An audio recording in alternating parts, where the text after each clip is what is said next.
Hello friends, Help coaching centre मित्र आप सभी का स्वागत है। तो दोस्तों आप सबके समक्ष लेकर उपस्थित हुए हैं हिंदी प्लस जीएस का महामैराथन, जो उत्तर प्रदेश स्पेशल के लिए वेरी मोस्ट इम्पॉर्टेंट क्वेश्चन लेकर इंक्लूड हुए हैं महामैराथन में। तो आपको बता देते हैं 30 और 31 अगस्त वालों के लिए अमृत होने वाला है यह वीडियो। ठीक है, यही रात अंतिम है, यही रात भारी है मित्र, बता दे रहे हैं। आपको उत्तर प्रदेश पुलिस में अगर सिलेक्शन लेना है तो यह वीडियो को देखना आपके लिए बहुत ही ज़रूरी, बहुत ही महत्वपूर्ण है। तो आपको बता देते हैं यह टैगलाइन है, काश इस वीडियो को एक बार देख लिया होता। तो इसको लिखने का पर्पज़ मित्र आप इस वीडियो में खुद देखेंगे कि अगर यह वीडियो आपने देखा तो 100% है, 100% बता रहे हैं, आपको बहुत ही फायदा उत्तर प्रदेश पुलिस में होने वाला है। लास्ट सेशन तक बने रहिएगा।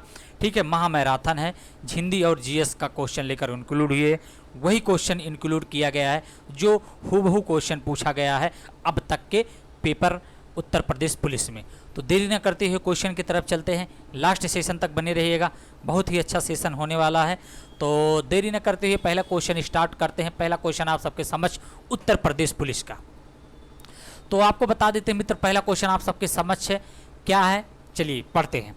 इनमें से किस वाक्य में कृतवाच्य का प्रयोग हुआ है? तो आपको मित्र बता देते, हिंदी का क्वेश्चन है, तो इसको एक क्वेश्चन उत्तर प्रदेश पुलिस में पूछा गया है और इसी से रिलेटेड क्वेश्चन पूछा जाएगा, याद रखिएगा, अंतिम दिन में। तो आपको बता देते उत्तर प्रदेश पुलिस के लिए वेरी मोस्ट इंपॉर्टेंट क्वेश्चन क्या है, इनमें से किस वाक्य में कृतवाच्य का प्रयोग हुआ? आपको बता देते वाच्य 3 प्रकार के होते हैं मित्र, कृतवाच्य, कर्मवाच्य और भाववाच्य, याद रखिएगा। तो आपको बता दें कृतवाच्य जो होता है इसको हिंदी इंग्लिश में एक्टिव वॉइस कहते हैं। कृतवाच्य में कर्ता प्रधान होता है, कर्ता ही सारी चीज़ों को करता है, इसीलिए कृतवाच्य कहलाता है। तो आपको बता देते हैं इसमें छात्रों द्वारा जब शब्द आता है तो दोस्तों एक कर्मवाच्य होता है, ये वाला ऑप्शन आपका गलत हो जाएगा। उसके बाद मजदूर से दर्द के कारण उठा नहीं जाता है, मजदूर दर्द के कारण से के कृतवाच्य कर्म भाववाच्य होता है। तो मित्र आपका ये भी नहीं होगा, ना तो ये होगा। आपको बता देते हैं कौन सा होगा। मोहन पुस्तक पढ़ रहा है, इसमें कर्ता प्रधान होता, मोहन ही क्या कर रहा है, पुस्तक को पढ़ रहा है, तो कृतवाच्य होगा पहला, वो चौथा वाला ऑप्शन आपका सही है। चलिए नेक्स्ट क्वेश्चन की तरफ चलते हैं मित्र, लास्ट सेशन तक बने रहिएगा। नेक्स्ट है इनमें से मिश्र वाक्य कौन सा? आपको बता देते हैं मिश्र वाक्य मित्र याद रखिएगा, पहचानने का शॉर्ट ट्रिक का, जहाँ पे की, ठीक है, यथा, ठीक है, ये सब शब्द आते हैं बीच में, दो वाक्यों के बीच में आते हैं, तो वहाँ पे मिश्र वाक्य होता है।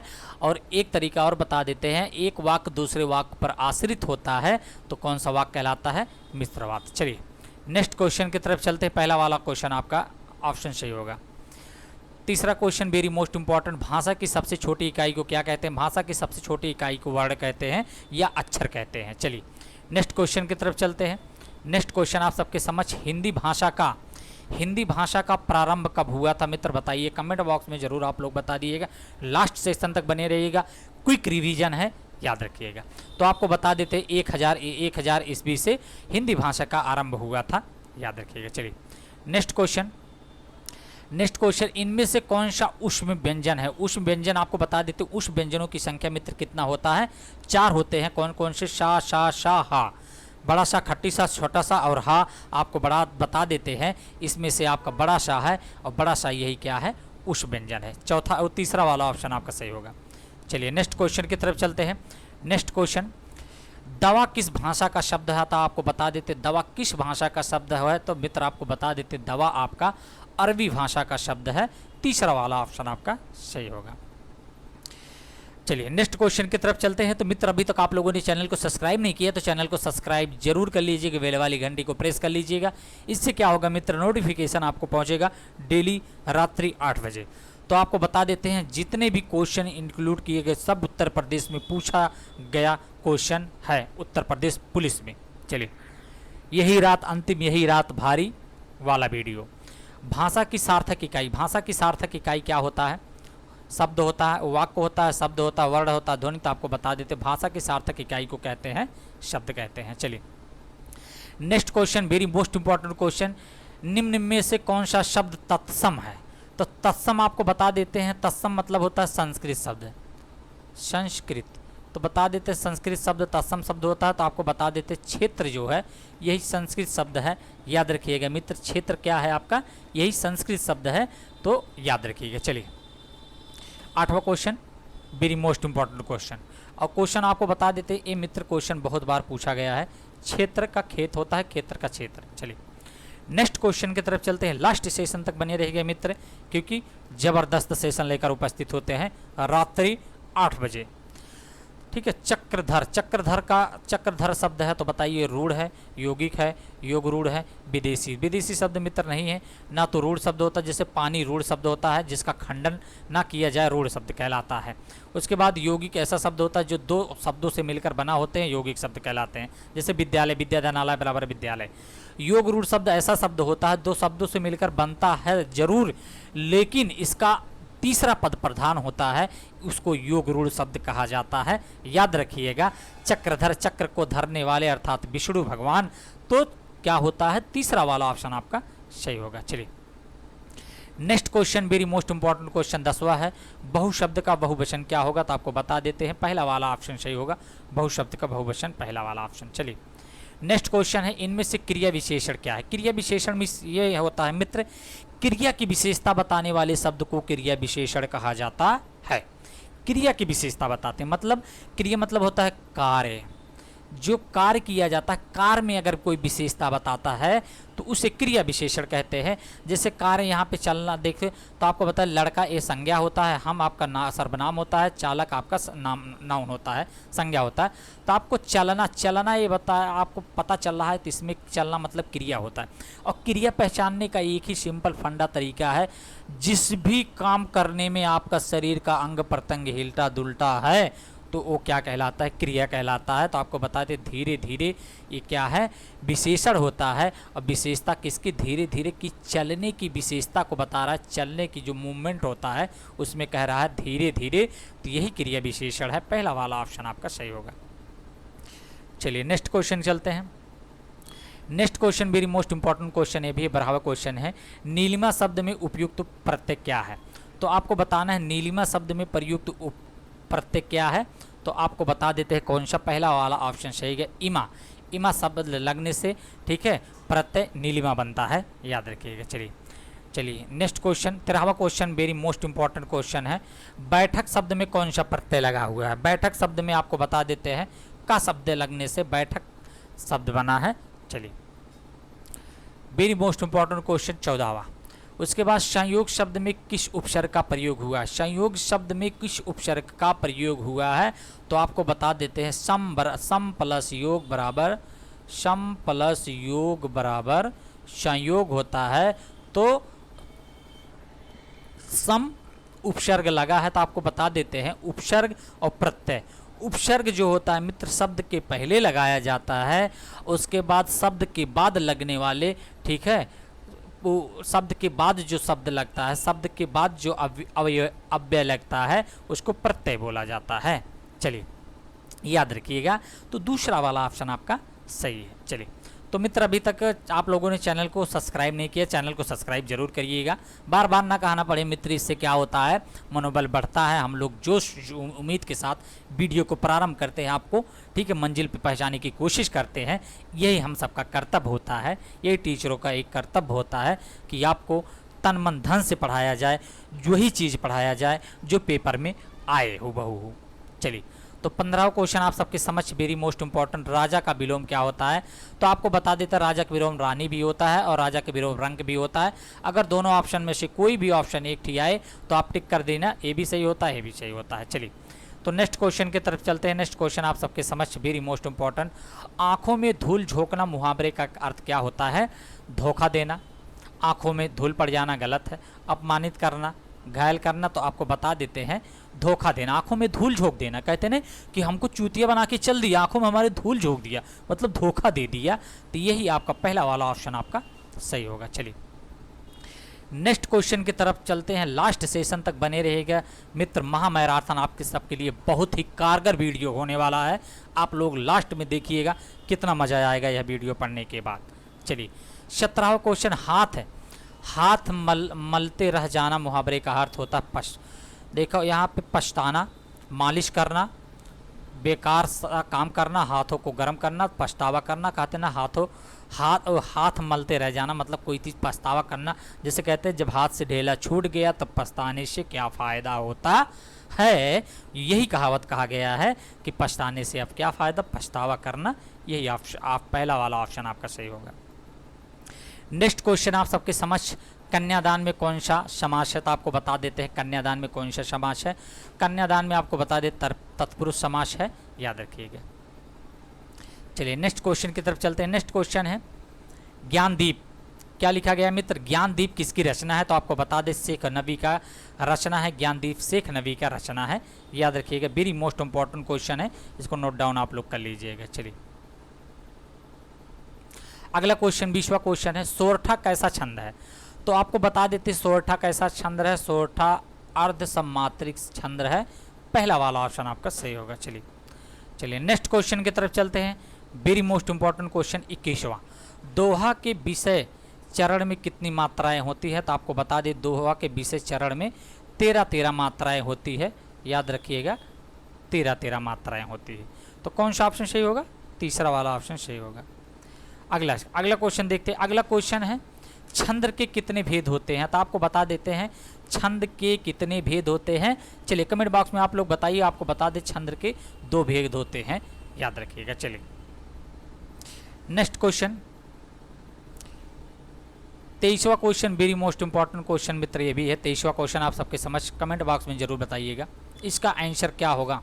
चलिए कवि बिहारी ने, मतलब एक कवि हैं, मतलब कवि बिहारी कवि ने किस छंद की रचना की है, तो आपको पता है रोला, कुंडलिया, दोहा, चौपाई। तो बताइए कवि बिहारी कवि ने किस छंद की रचना की है, तो आपको बताना है। तो आपको बता देते हैं दोहा छंद की रचना की है कवि जी ने, कवि बिहारी ने।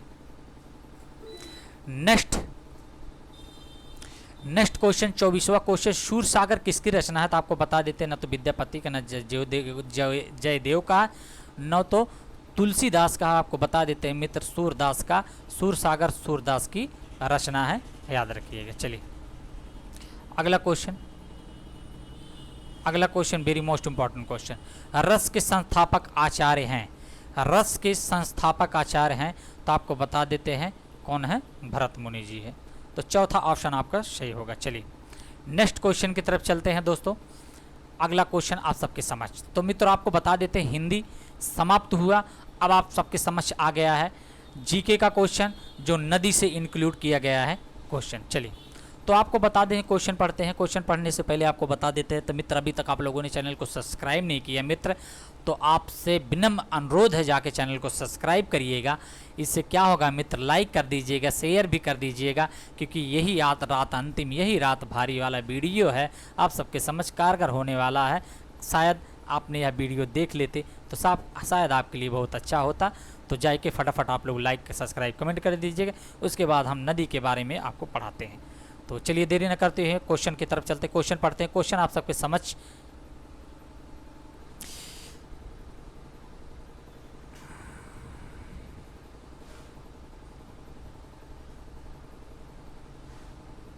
चलिए मित्र क्वेश्चन पढ़ते हैं। क्वेश्चन आप सबके समझ, निम्नलिखित में से कौन सी नदी का उद्गम भारत में होती है तथा भारत में ही विलीन हो जाती है। बताइए निम्नलिखित में से कौन सा नदी है जो भारत में ही क्या होता है, जन्म लेता है, उद्गम करता है और भारत में विलीन हो जाता। तो आपको बता देते हैं मित्र, ना तो ब्रह्मपुत्र है, ना तो सिंधु है, ना तो कोसी है। तो आपको बता देते हैं चंबल नदी एक ऐसा नदी है जो भारत से ही निकलती है और भारत में ही विलीन हो जाती है, याद रखिएगा। चलिए अगला क्वेश्चन चलते हैं। अगला क्वेश्चन आप सबके समझ मित्र, चलिए अगला क्वेश्चन आप लोग बताइएगा, कमेंट बॉक्स में ज़रूर बता दीजिएगा, उसके बाद तब आप लोग वीडियो को देखिएगा। इसकी वीडियो को नहीं करना है, पूरा आपको वीडियो को देखना है, क्योंकि बहुत अच्छा क्वेश्चन रखा गया। छोटा वीडियो होगा, महामैराथन का वीडियो हमने बनाया है। चलिए 27वां क्वेश्चन है, भारत की सबसे लंबी नदी कौन सी। भारत की सबसे लंबी नदी कावेरी, ना तो गोदावरी है, ना तो ब्रह्मपुत्र है। आपको बता देते हैं गंगा नदी है और इसकी लंबाई मित्र 2525 किलोमीटर में है, याद रखिएगा 2525 किलोमीटर। चलिए नेक्स्ट क्वेश्चन आप सबके समझ, पढ़िए क्वेश्चन में क्या लिखा जा रहा है मित्र। चलिए हम पढ़ते हैं क्वेश्चन में। क्वेश्चन है 2800 क्वेश्चन है, निम्न में से किस नदी को दक्षिण गंगा के नाम से जाना जाता है? तो आपको बता देते हैं गोदावरी नदी को दक्षिण गंगा के नाम से जाना जाता है, याद रखिएगा। चलिए next question, very most important question आप सबके समझ। मध्य प्रदेश में स्थित इंदिरा सागर बांध निम्न में से किस नदी पर बनाया गया है? तो मध्य प्रदेश में स्थित इंदिरा सागर बांध किस नदी पे बनाया गया है? तो आपको बता देते हैं कौन से नदी पे बनाया गया है। इंदिरा सागर बांध चंबल नदी पे बनाया गया है, याद रखिएगा। वेरी मोस्ट इंपॉर्टेंट दूसरा वाला ऑप्शन आपका सही होगा। चलिए अगला क्वेश्चन है, कर्नाटक में स्थित कृष्णा राज सागर बांध निम्न में से किस नदी पर बनाया गया है? तो बताइए कृष्णा राज सागर बांध निम्नलिखित से किस नदी पर बनाया गया है? तो आपको बता देते हैं कौन सा नदी है। तो आपको बता देते हैं मित्र, इसमें आपका गोदावरी नदी है, याद रखिएगा। गोदावरी नदी पर बनाया गया है। चलिए एक मिनट मित्र। चलिए मित्र अगला क्वेश्चन देखते हैं। अगला question very most important question आप सबके समझ। चलिए अगला क्वेश्चन है, अजमेर निम्नलिखित में से किस नदी पर स्थित है? तो आपको बता देते अजमेर निम्नलिखित में से किस नदी पर स्थित है? ना तो गंगा, ना तो तीस्ता है, ना तो ब्यास नदी है। मित्र आपको बता देते हैं लूनी नदी पर स्थित है। यहाँ पे दोस्तों लूनी होता है और दोनों लिखा जाता है, चाहे लूनी पढ़िए चाहे लूनी पढ़िएगा, ये लूनी ही पहला वाला ऑप्शन आपका सही होगा। चलिए नेक्स्ट क्वेश्चन की तरफ चलते हैं मित्र, लास्ट सेशन तक बने रहिएगा। आइजोल निम्नलिखित में से किस नदी के तट पर स्थित है? तो आइजोल निम्नलिखित में से किस नदी के तट पर स्थित है? तो आपको बताना है आइजोल किस नदी के तट पर स्थित है। तो आपको बता देते हैं इसमें से कौन सा ऑप्शन आपका सही होगा। तोलांगो नदी, ठीक है, तोलांगो नदी पर स्थित है। चलिए नेक्स्ट क्वेश्चन की तरफ चलते हैं।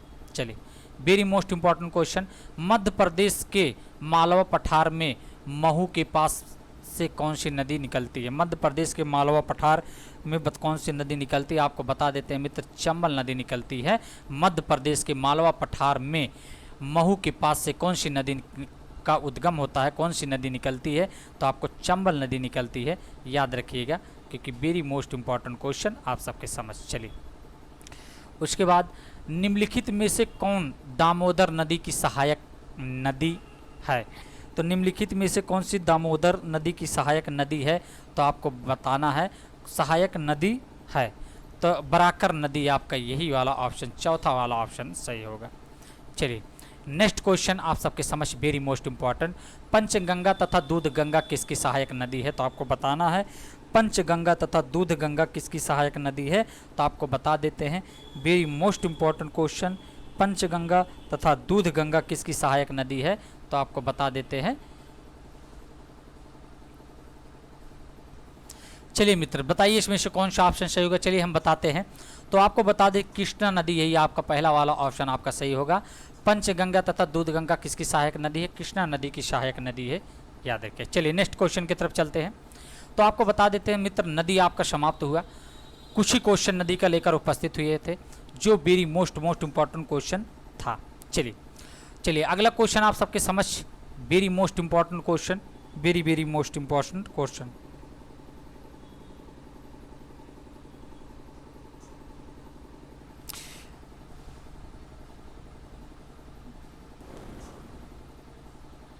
एक मिनट मित्र देख लेते हैं। हाँ चलिए ठीक है।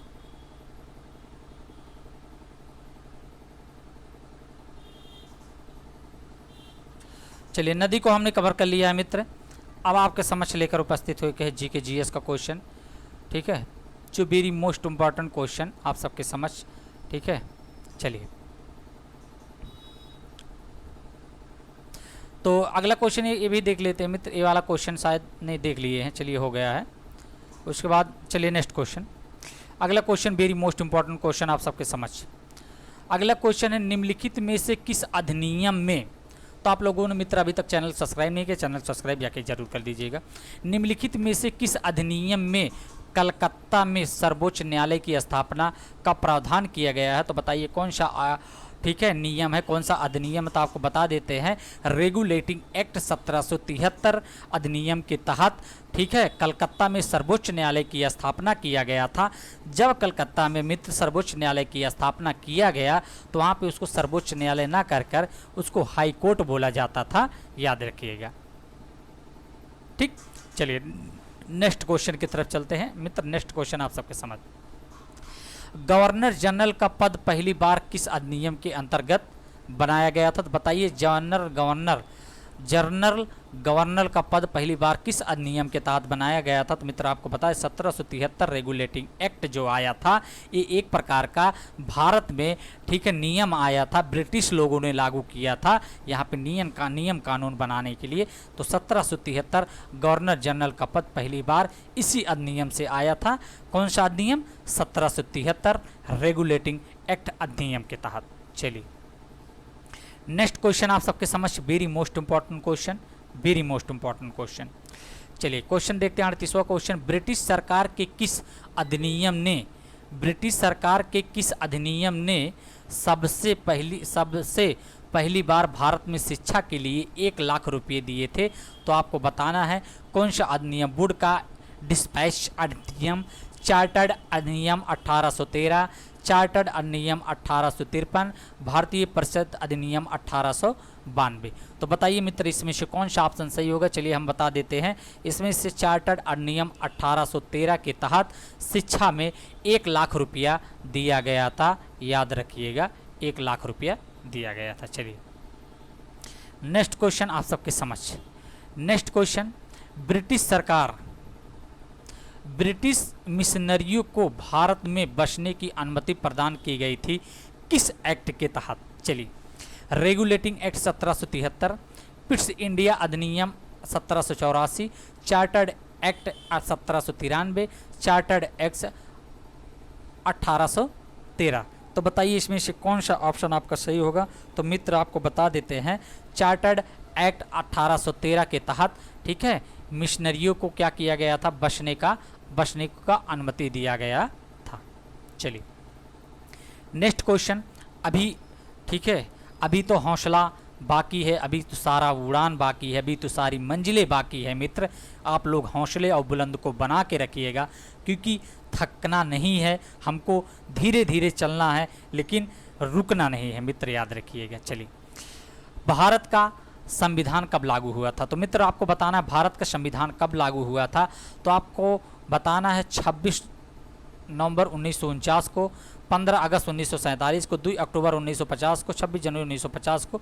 तो आपको बता भारत का संविधान कब लागू हुआ था, 26 जनवरी 1950 को भारत का संविधान लागू हो गया था, याद रखिएगा। इसी के उपलक्ष्य में 26 जनवरी को मनाया जाता है, 26 जनवरी मनाया जाता है। 42वां question, very most important question. चलिए संविधान सभा का पहला सत्र कब स्टार्ट हुआ था, आपको बताना है संविधान सभा का पहला सत्र कब स्टार्ट हुआ था। 16 अगस्त 1947 को, 26 जनवरी 1948 को, 9 दिसंबर 1946 को, 26 नवंबर 1946 को। तो आपको बता देते हैं इसमें से कौन सा ऑप्शन आपका सही होगा। 26 संविधान सभा का पहला सत्र स्टार्ट हुआ था 26 जनवरी 1900, एक मिनट बताते हैं 26। चलिए मित्र, तो आपको बता देते संविधान सभा का जो पहला सत्र चला था मित्र, आपको बता देते हैं 9 दिसंबर 1946 को पहला सत्र चला था, याद रखिएगा। 3 सत्र चला था, आगे 9, 11 और 13 को, ठीक है। चलिए आगे बताते हैं अगला क्वेश्चन आप सबके समझ। अगला क्वेश्चन है संविधान सभा की प्रथम बैठक कब हुआ था, तो आपको बता देते हैं संविधान सभा का प्रथम बैठक यही हुआ था 9 दिसंबर 1946 को संविधान सभा का पहला बैठक हुआ था। और इस समय, ठीक है, संविधान सभा का अध्यक्ष जो चुना गया था राजेंद्र प्रसाद को चुना गए थे, लेकिन राजेंद्र प्रसाद जो है अस्थायी सदस्य थे, ठीक है, कन्फर्म सदस्य नहीं थे। चलिए तो पहला वाला ऑप्शन आपका सही होगा। नेक्स्ट क्वेश्चन की तरफ चलते हैं। चलिए नेक्स्ट क्वेश्चन आप सबके समझ 43वां क्वेश्चन, भारतीय संविधान सभा के प्रथम अध्यक्ष आपको बता देते हैं। भारतीय संविधान सभा के प्रथम अध्यक्ष डॉक्टर राजेंद्र प्रसाद थे, जो 9 दिसंबर को अस्थाई सदस्य चुने गए थे। उसके बाद 11 दिसंबर को, ठीक है, अस्थाई सदस्य चुने गए थे और 9 को अस्थाई सदस्य चुने गए थे, लेकिन प्रथम सदस्य राजेंद्र प्रसाद ही थे। चलिए नेक्स्ट क्वेश्चन आप सबके समझ। नेक्स्ट 44वां क्वेश्चन, भारतीय संविधान की प्रारूप समिति में कितने सदस्य थे? Very most important question. भारतीय संविधान में प्रारूप समिति के सदस्यों की संख्या कुल मिला के 7 थी, याद रखिएगा। चलिए नेक्स्ट क्वेश्चन, बहुत इंपॉर्टेंट क्वेश्चन रखा गया है दोस्तों, वही क्वेश्चन इंक्लूड किया गया है जो क्वेश्चन पूछा जाता है। चलिए अगला क्वेश्चन है, भारत के प्रस्तावना में अब तक कितनी बार संशोधन किया गया है?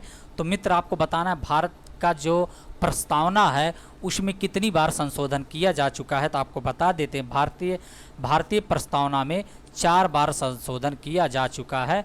दूसरा वाला ऑप्शन आपका सही होगा। चलिए नेक्स्ट क्वेश्चन है, संविधान बनने में कितना वक्त लगा था? तो आपको बता देते संविधान बनने में 2 वर्ष 11 माह 18 दिन का समय लगा था। पहला वाला ऑप्शन आपका सही होगा।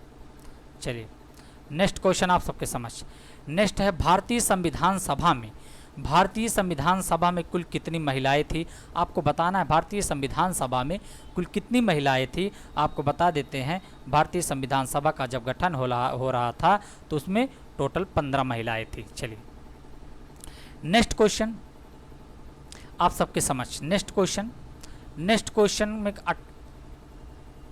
चलिए देखिए यहाँ पे थोड़ा 47वां बार आ गया है, लेकिन कोई दिक्कत नहीं। नेक्स्ट क्वेश्चन, भारतीय संविधान समर्पित है किन के लिए समर्पित है? मित्र आपको बताना है भारतीय संविधान समर्पित है संविधान सभा को लिए, संसद को, उसके बाद संपूर्ण मानव समाज को। तो आपको बता देते हैं भारत के लोगों को संविधान सभा समर्पित है। चलिए next question, very most important question ये भी है। उसके बाद अगला क्वेश्चन आप सबके समझ। अगला क्वेश्चन है, भारतीय संविधान को अपनाया गया था। तो बताइए भारतीय संविधान को कब अपनाया गया था? संवैधानिक सभा द्वारा, ब्रिटिश संसद द्वारा, गवर्नर जनरल द्वारा, भारतीय संसद द्वारा। तो आपको बता देते पहला वाला आपका ऑप्शन आपका सही होगा, ठीक है, संवैधानिक सभा द्वारा भारतीय संविधान को अपनाया गया था। चलिए नेक्स्ट क्वेश्चन है, यहाँ पे भारत का संविधान पूर्ण रूप से तैयार हुआ था। तो कब तैयार हुआ था? 26 नवंबर 1949 को भारत का संविधान पूर्ण रूप से तैयार हो गया था। दूसरा वाला ऑप्शन आपका सही होगा। चलिए very most important question.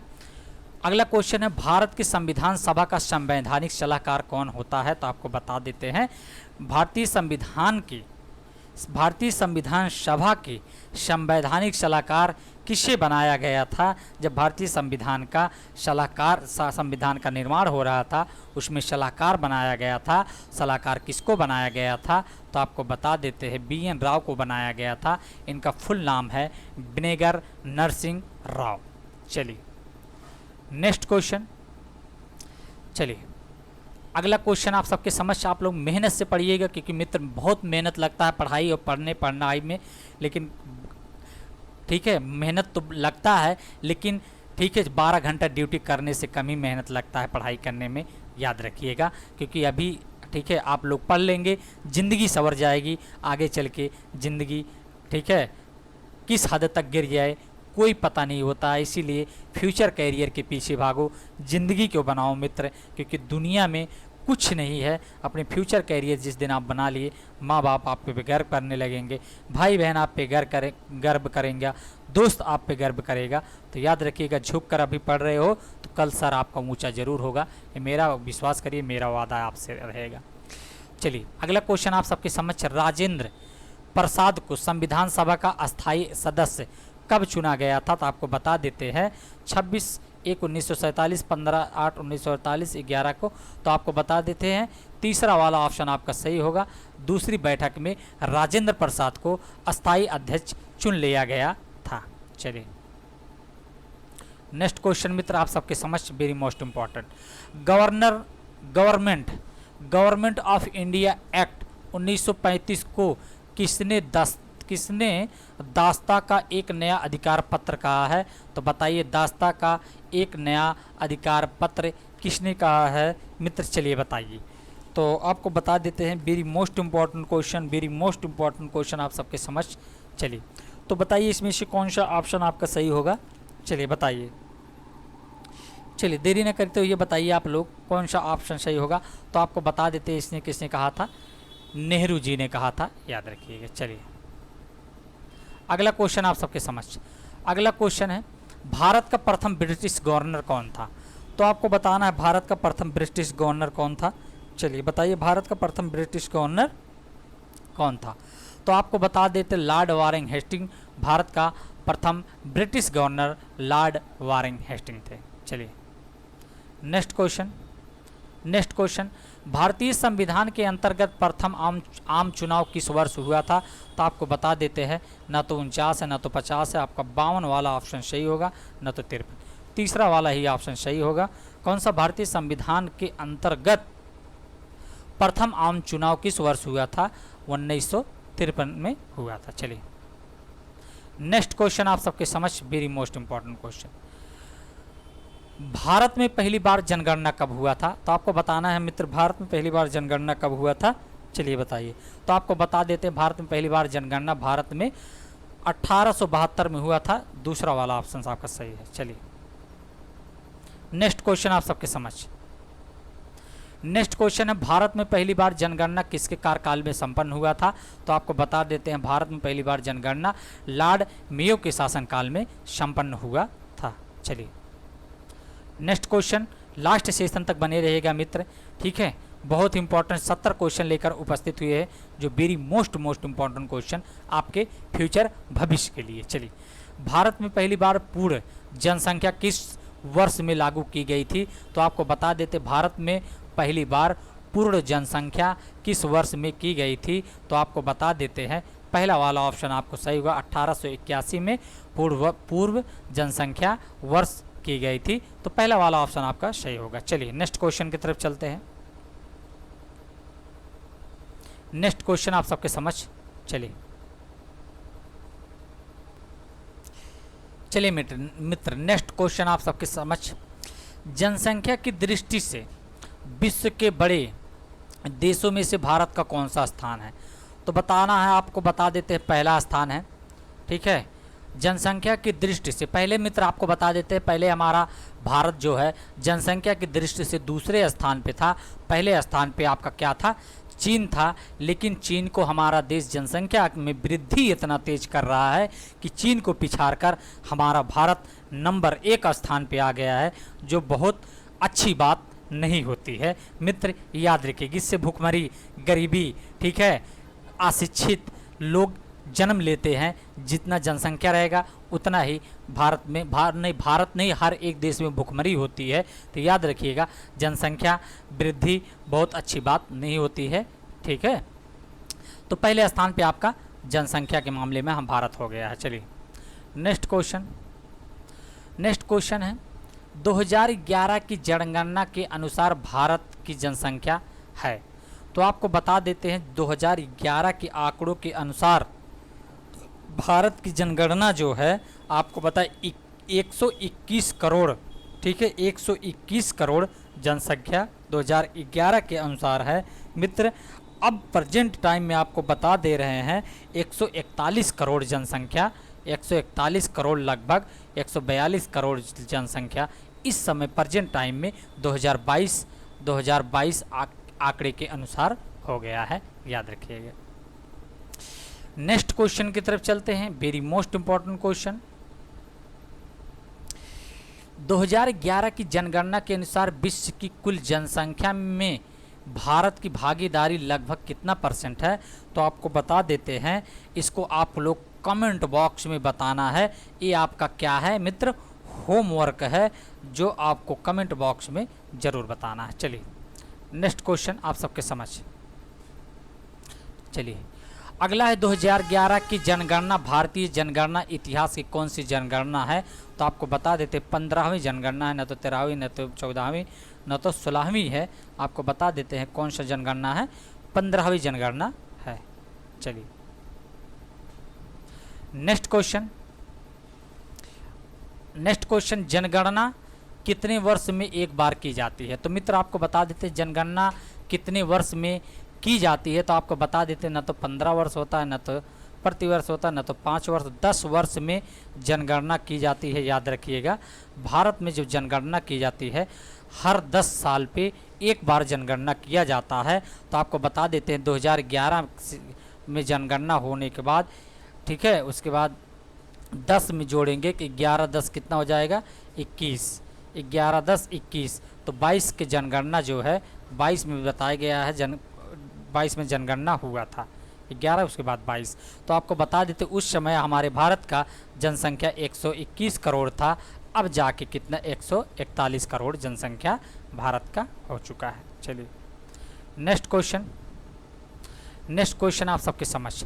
Next question है 2011 की जनगणना के अनुसार सर्वाधिक जनसंख्या वाला राज्य कौन सा है? तो आपको बता देते हैं उत्तर प्रदेश महोदय है, जिसमें उत्तर प्रदेश में सबसे ज़्यादा जनसंख्या, हर राज्य से ज़्यादा जनसंख्या आपके उत्तर प्रदेश में है, हमारा उत्तर प्रदेश है। चलिए तो तीसरा वाला ऑप्शन आपका सही होगा। चलिए नेक्स्ट क्वेश्चन है 2011 की जनगणना के अनुसार भारत का सबसे कम आबादी वाला राज्य कौन सा है?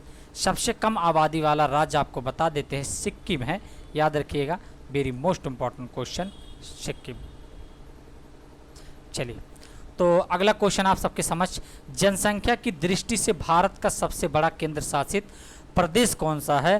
तो आपको बताना है जनसंख्या की दृष्टि से सबसे बड़ा केंद्र शासित प्रदेश कौन सा है? तो आपको कमेंट बॉक्स में बताना है दिल्ली केंद्र शासित प्रदेश सबसे बड़ा है जनसंख्या की दृष्टि से। चलिए तो कौन सा ऑप्शन सही होगा मित्र? पहला वाला ऑप्शन सही है, दिल्ली। नेक्स्ट क्वेश्चन, जनसंख्या की दृष्टि से भारत का सबसे छोटा केंद्र शासित प्रदेश कौन सा है? जनसंख्या की दृष्टि से भारत का सबसे छोटा केंद्र शासित प्रदेश कौन सा है? तो चलिए बताइए कौन सा ऑप्शन आपका सही होगा। तो आपको मित्र बता देते हैं लक्षद्वीप, यही चौथा वाला ऑप्शन आपका सही होगा। तो मित्र अभी तक आप लोगों ने चैनल को सब्सक्राइब नहीं किया, चैनल को सब्सक्राइब कर लीजिएगा, ठीक है, बेल वाली घंटी को प्रेस जरूर करिएगा, ठीक। और मित्र एक शायरी आपको सुनाते हैं कि रख हौसला वह मंजर भी आएगा, और प्यासे के पास चलकर समंदर भी आएगा, और न थक कर बैठे मंजिल के मुसाफिर, मंजिल भी मिलेगी और मिलने का मज़ा भी आएगा। इसी जोश के साथ हम लोग वीडियो को आज पूरा पढ़ेंगे, ज़रूर पढ़ेंगे, क्योंकि आज रात अंतिम है उत्तर प्रदेश पुलिस के लिए, और आज ही रात भारी है उत्तर प्रदेश पुलिस के लिए, क्योंकि हमको उत्तर प्रदेश में एक सीट कन्फर्म करना है। ये मेरा खुद का अनुभव आपके साथ शेयर कर रहे हैं कि आपको ज़रूर मिलेगा एक पोस्ट। चलिए तो नेक्स्ट क्वेश्चन आप सबके समझ, भारत में जनसंख्या वृद्धि का मुख्य कारण क्या होता है? तो भारत में जनसंख्या की वृद्धि का मुख्य कारण ये होता है मित्र, मृत्यु दर में जब कमी हो जाती है तो भारत की जनसंख्या बढ़ने लगता है। तो यही है, लोग जल्दी जल्दी मरेंगे तो भारत की जनसंख्या कम होगा। तो पहला वाला ऑप्शन आपका सही है। चलिए नेक्स्ट क्वेश्चन है, भारत की जनसंख्या की मौजूदा वार्षिक वृद्धि कितनी है? तो आपको बताना है भारत की मौजूदा वार्षिक वृद्धि दर कितनी है? तो आपको बता देते हैं 64%। आपका पहला वाला ऑप्शन ही सही है। चलिए, और ये सब क्वेश्चन मित्र पूछ लेता है, लोग कंफ्यूज हो जाते हैं और गलत हो जाता है। चलिए तो मित्र आपको बता देते हैं लास्ट क्वेश्चन और पास्ट क्वेश्चन है, याद रखिएगा, तन मन धन से पढ़ें, इसके लिए बहुत बहुत धन्यवाद। लास्ट क्वेश्चन को पहले हम कवर करते हैं। भारत सरकार ने नोटबंदी की घोषणा कब की थी? आपको कमेंट बॉक्स में इसको बताना है, भारत सरकार ने नोटबंदी की घोषणा कब किया था? आप लोग कमेंट में इसको छाप दीजिएगा, बता दीजिएगा, ठीक है। तो आपको बता देते हैं, आपने पूरा मैराथन वीडियो देखा, इसके लिए आपको बहुत बहुत धन्यवाद, बहुत बहुत शुभकामनाएं। आपका अंतिम दिन उत्तर प्रदेश पुलिस का एग्ज़ाम है, लास्ट 31 तारीख को आपका पेपर होगा। आप लोग अच्छे से पेपर दीजिएगा, अच्छे से फतेह करिएगा, अपने करियर को, अपने फ्यूचर को अचीव करिएगा मित्र, क्योंकि पढ़ाई आपका एक ऐसा मार्ग है जो हर दरवाजे को आपका खोल देता है। इसीलिए पढ़ाई से आप लगे रहिएगा, हमेशा जुटे रहिएगा, ठीक है। पढ़ाई आपके हर एक दुख दर्द का कारण बन के आपके हर एक मुसीबत को हर लेता है, याद रखिएगा। ठीक, तो आपको बता देते हैं भारत सरकार ने नोटबंदी का ऐलान कब किया था, आप लोग कमेंट बॉक्स में इसे और बता दीजिएगा। और उसके बाद मित्र ये भी बताइएगा कि वीडियो यह कैसा लगा, ठीक है, कमेंट बॉक्स में ज़रूर बताइएगा। नेक्स्ट वीडियो मिलते हैं, तब तक लिए मित्र जय हिंद।